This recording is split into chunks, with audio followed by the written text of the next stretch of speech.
হয়, উজনি অসমৰ তিনিটা জিলাত যি ধৰণে বান বিধ্বস্ত হৈ যি ধৰণে ক্ষতিগ্ৰস্ত হৈছে সেইসকলৰ বৰ্তমান এটা চামুচ এটাও কিনিবলগীয়া হৈছে।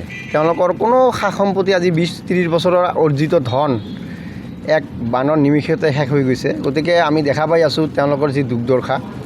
গতিকে আমি বিভিন্ন অঞ্চলৰ পৰা আমি যিমান পাৰিছোঁ অলপ সাহায্য আমি সকলৰ পৰা বিচাৰিছোঁ।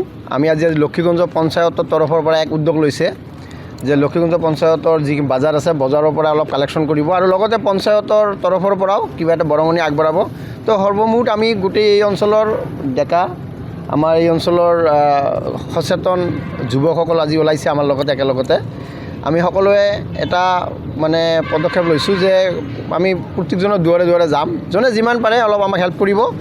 আমি যি সাহায্য পাৰোঁ এয়া আমি সংগ্ৰহ কৰি আমাৰ তৰফৰ পৰা আমি যিমান পাৰোঁ সকলোৱে আমি তাত মানে বৰঙণি আগবঢ়াই আমি বিধায়কৰ জৰিয়তে মুখ্যমন্ত্ৰী পুঁজিলৈ আমি আগবঢ়াম। ইয়াৰ উদ্দেশ্যে আমি আজি ওলাইছোঁ লক্ষীগঞ্জ পঞ্চায়তৰ তৰফৰ পৰা।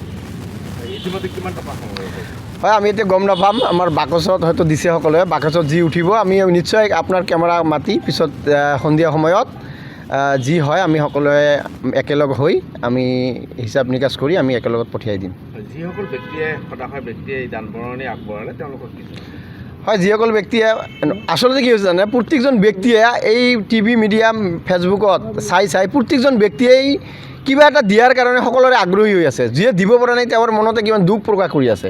গতিকে প্ৰত্যেকটো জেগাতে মানুহে এনেকৈ ওলাওক, এইটো এটা মানে এটা উদাহৰণ ধৰক, মানে সকলোৱে দিবলৈ মন আছে, ক'ত দিব দিয়া জেগাও পোৱা নাই কিছুমান মানুহে। গতিকে আমি মানুহৰ উৎসাহ দেখিছোঁ, 5 টকাই দিয়ক, 10 টকাই দিয়ক, 100 টকা দিয়ক, যোনে যিমান দিছে বাকচত সকলোকে আমি ধন্যবাদ জ্ঞাপন কৰিছোঁ।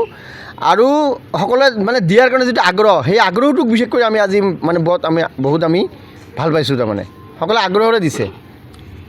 লক্ষীগঞ্জবাসী হিচাপে হয়, ভাল লাগিছে। আজি লক্ষীগঞ্জ অঞ্চলত আমি লক্ষীগঞ্জৰ মানুহ এনেই মানে সৰলতা আৰু আজি তেওঁলোকৰ যিটো পৰিৱেশ চাই সকলোৱে মানে যি বৰঙণি আগবঢ়াইছে মানে বহুত ধন্যবাদ জ্ঞাপন কৰিছোঁ লক্ষীগঞ্জবাসী হিচাপে আমি।